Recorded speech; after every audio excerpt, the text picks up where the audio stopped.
Hello everyone, welcome to Chetan Bharat learning and welcome to mains a day series of CBL, जहाँ पर हम लोग हर रोज एक क्वेश्चन डिस्कस करते हैं।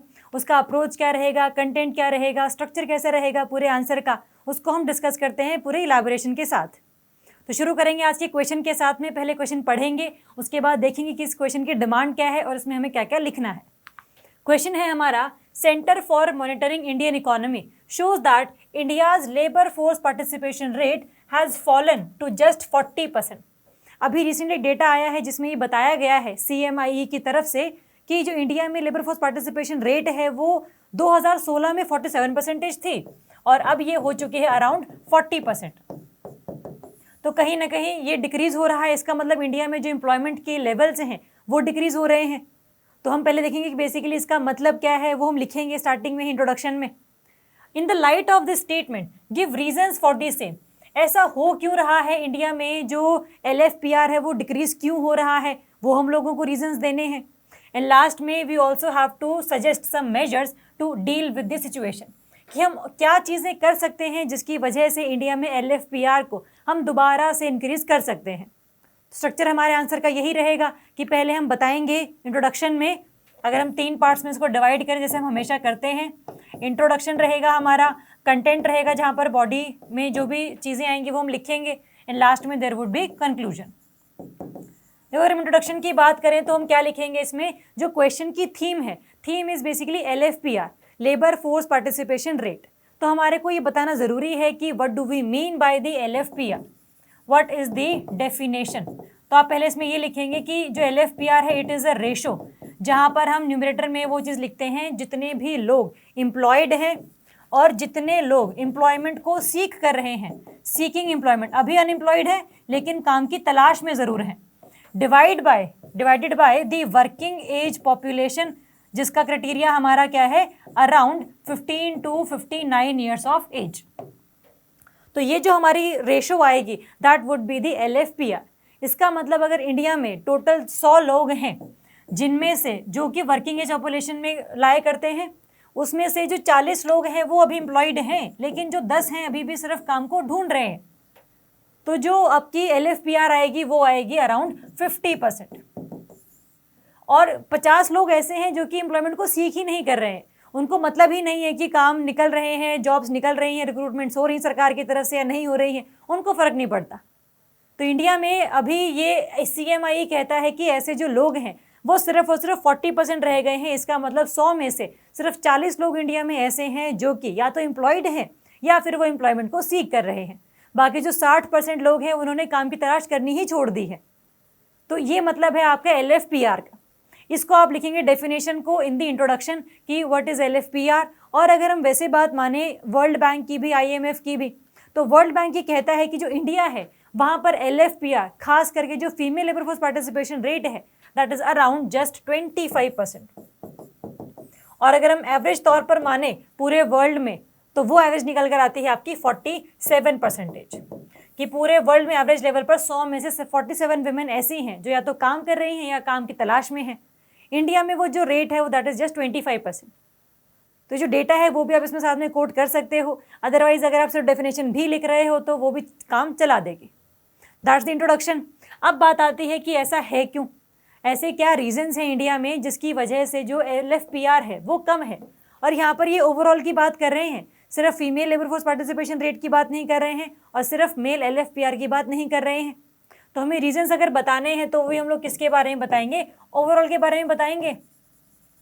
जैसे फॉर एग्जांपल अगर ओवरऑल पॉपुलेशन में 100 लोग हैं टोटल, उसमें से इंडिया में 50 विमेन हैं, 50 मेन हैं अराउंड, अगर हम थोड़ा सा फिगर ऐसा लें तो 50% जो है इंडिया में फीमेल्स हैं वो काम की तलाश नहीं कर रही हैं। और क्योंकि इंडिया में फीमेल्स काम नहीं कर रही हैं इसी की वजह से जो ओवरऑल हमारा रेट है वो भी कहीं ना कहीं हैम्पर हो रहा है। तो overall LFPR is decrease because of the lack in the female labour force participation, जिसके रीजंस कई सारे हो सकते हैं। For example the reason can be patriarchy, it can be the social norms, it can be the violence against women, it can be the restrictions, या फिर public transport नहीं है। तो कई सारे रीजंस, हैरेसमेंट है at the public places, at the work places, तो ये सारे जो रीजंस है वो हमें बताते हैं कि इंडिया में ओवरऑल LFPR इसलिए कम है क्योंकि आधी प्रतिशत जो जनता है इंडिया में फीमेल्स की वो काम ही नहीं कर रही है और काम को ढूंढ भी नहीं रही है, क्योंकि mainly they are involve in the household work. तो ये सारा एक रीज़न बन जाता है कि इंडिया में लो LFPR है ओवरऑल की अगर हम बात करें तो। सेकेंड है फिर यहाँ पर अगर हम एग्रीकल्चर की बात करते हैं कि उसमें लोग एम्प्लॉयड हैं, तो एग्रीकल्चर में चल रहा है अभी डिस्ट्रेस। मॉनसून की वजह से जो क्रॉप्स हैं वो बहुत ज़्यादा ख़राब हो जाती हैं।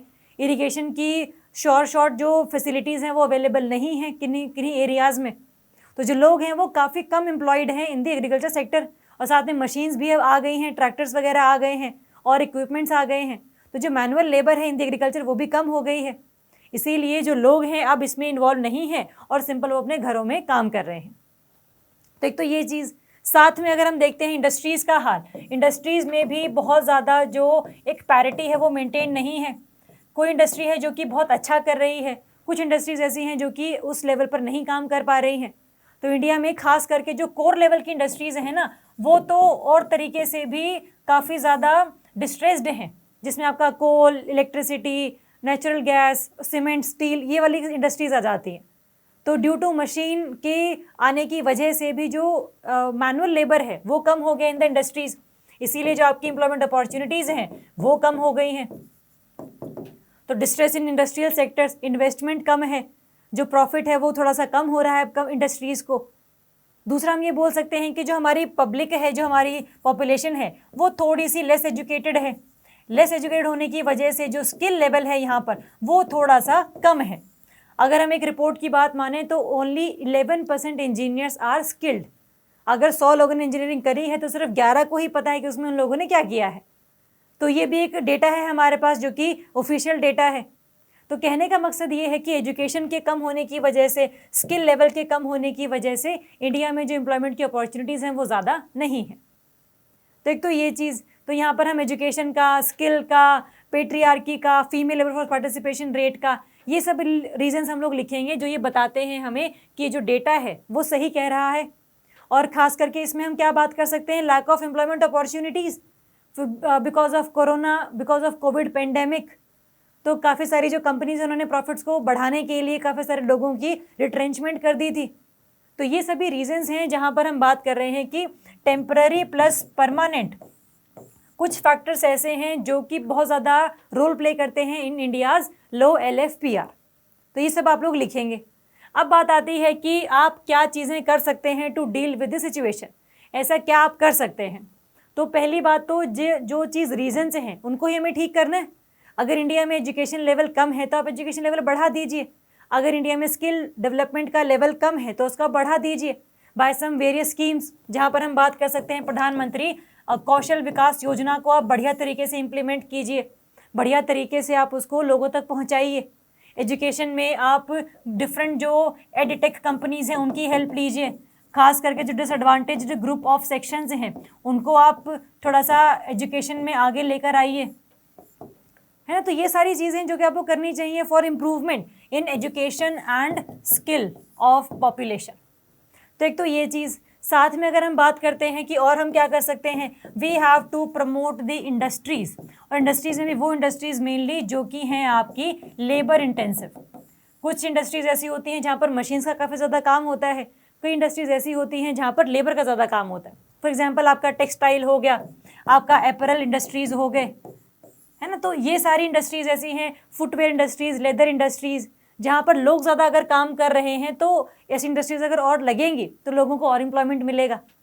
देख तो ये चीज़। साथ में हमें माइग्रेशन को रोकने के लिए हम एक चीज़ कर सकते हैं कि जो रूरल से अर्बन एरियाज़ में लोग जा रहे हैं वो ना जाए, इसीलिए क्या हम कर सकते हैं कि industries should be present all over the areas.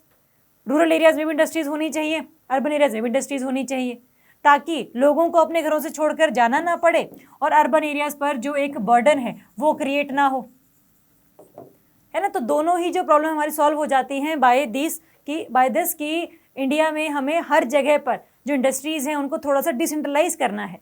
हर एक जगह पर आपको इनके प्रोविजंस बनाने पड़ेंगे। तो ये कुछ मेजर्स हैं जो आप बता सकते हैं। एजुकेशन को प्रमोट करना है, इंडस्ट्रीज़ में लेबर इंटेंसिव इंडस्ट्रीज़ को आगे इनकरेज करना है, साथ में अभी आप बोल सकते हैं माइग्रेशन को हमें कम करना है। तो ये सब चीज़ें करने के बाद आप बोल सकते हैं कि यस, हम LFPR को बढ़ाएंगे। और साथ में अगर हम फीमेल LFPR की बात करें तो उसके लिए आपको जो एक सेफ एंड सिक्योर एनवायरनमेंट है और पेट्रियार्की जो एज अ वैल्यू इंडिया में एग्जिस्ट करती है, उसको थोड़ा सा हमें पीछे करना पड़ेगा। एंड वो सिर्फ कैसे हो सकता है? By the behavioural and attitudinal change of population, जो कि आपका एक लॉन्ग टर्म सोल्यूशन है। तो इससे पहले आपको, अगर आप एजुकेशन सभी को दे रहे हैं, तो focus should also be on the women. तो ये सारे मेजर्स आप अपना सकते हैं और अल्टीमेटली आपका जो प्रॉब्लम है लो LFPR का, वो कहीं ना कहीं सॉल्व हो जाता है। तो these are the measures you can take. अब बात आती है कंक्लूजन की, कि आप किस तरीके से चीज़ों को और इम्प्रूव कर सकते हैं या फिर आपने और क्या क्या इनिशिएटिव उठाए हैं। जैसे फॉर एग्जांपल एग्रीकल्चर में विमेन की पार्टिसिपेशन को इंश्योर करने के लिए वी हैव इम्प्लीमेंटेड दी महिला किसान सशक्तिकरण योजना, जहाँ पर हम स्पेशली जो फीमेल फार्मर्स हैं उनकी इम्प्रूवमेंट के लिए काम करते हैं। इंडस्ट्रीज़ में हम लोगों ने जो स्टार्टअप्स हैं उनको इम्प्रूव करने के लिए स्टार्टअप पॉलिसी निकाली है, ताकि जो लोग हैं they should be job providers, they should not be the job seekers. तो स्टार्टअप्स को इम्प्रूव करना, उनको प्रमोट करना, इंटेलेक्चुअल प्रॉपर्टी राइट्स को हम लोगों ने सिक्योर किया हुआ है, इसके लिए पॉलिसी हम लोगों ने निकाली हुई है। हम लोगों ने अटल इनोवेशन मिशन चलाया है, जहाँ पर हम लोगों को स्टार्टअप्स के जो आइडियाज़ हैं उनको एक्चुअल प्रैक्टिकलिटी में इम्प्रूव करने के लिए, इम्प्लीमेंट करने के लिए जो सेशंस हैं, जो स्किल्स हैं वो प्रोवाइड करते हैं, जो एक इंफ्रास्ट्रक्चर है वो प्रोवाइड करते हैं इनक्यूबेटर्स के थ्रू। तो ये सारी चीज़ें हैं जो कि इंडिया में एम्प्लॉयमेंट के लेवल को बढ़ाती हैं, जहाँ पर हम लोग इंडस्ट्रीज़ की बात करते हैं, हम लोग एग्रीकल्चर की बात करते हैं, सर्विस सेक्टर की बात करते हैं। सर्विस सेक्टर की बात अगर हम करेंगे तो हम लोगों ने बहुत सारी स्कीम्स चलाई हुई हैं ऑलरेडी, जहाँ पर हम डिजिटल इंडिया की बात करते हैं, हम आत्मनिर्भर भारत की बात करते हैं। तो ये सब चीज़ें हम ऑलरेडी चला चुके हैं। इसके लिए बस हमें क्या चाहिए? We have to just regulate the environment, कि जहाँ पर हर स्कीम को हम लोग बढ़िया तरीके से इम्प्लीमेंट कर सके। इसमें जो भी लकूनाज है, जो भी लिमिटेशंस है, वो हमें पता हो और उसको ठीक करने के लिए हम लोग जो मेजर्स हैं वो उठा सके।